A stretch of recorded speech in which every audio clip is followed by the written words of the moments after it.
কোরআন হাদিসের বাংলাদেশ। রাজি আছেন কারা কারা? হাত উঁচু করে দেখান মুসলমান।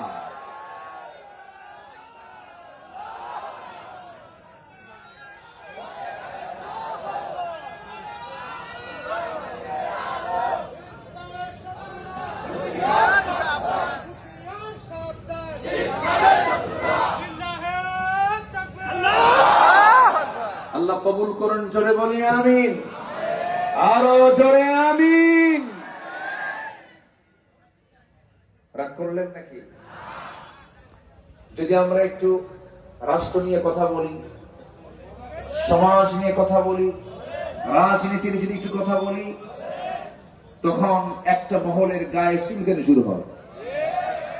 হুজুর আবার নামাজ কালাম থুয়া রাষ্ট্রের দিকে চিন্তা করে কেন? আমাদের যিনি রাসূল ছিলেন তিনি শুধু কি ইমাম ছিলেন?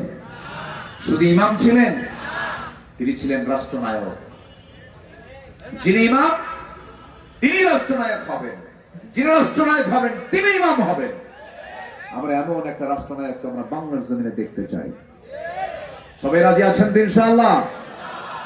আমার নবীজি নেতৃত্ব দিয়েছেন নামাজ থেকে। যে নেতৃত্বে নামাজ নাই, যে নেতৃত্বে আল্লাহর দ্বীন নাই, সেই নেতৃত্বের মুখে এখন জুতো মারার সময় হয়েছে। আর আমরা দেখতে চাই না, আমরা বিরক্ত, বহু ধোঁকা খেয়েছি, আমরা ধোঁকার কবল আর পড়তে চাই না। রাগ করতেছেন নাকি আপনারা? রাগ করলেও আমি আর কিচ্ছু যায় আসে না। দোষ তো কিছুই ছিল না আমাদের।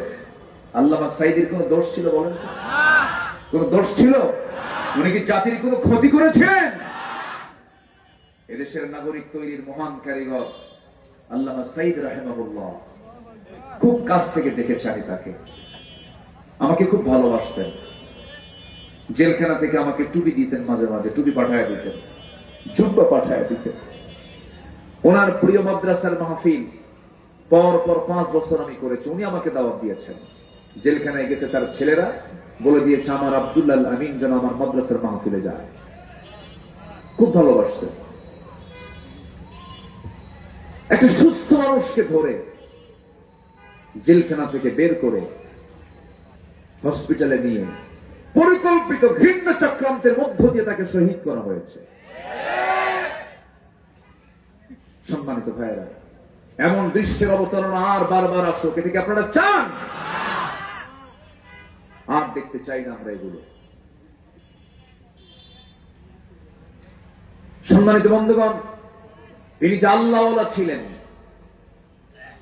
সবার মনে কি আছে তা জানি না, তবে আমি নিজে দৃঢ়ভাবে বলতে পারি 100% তিনি একজন আল্লাহওয়ালা, আল্লাহর কাছের বান্দা ছিলেন।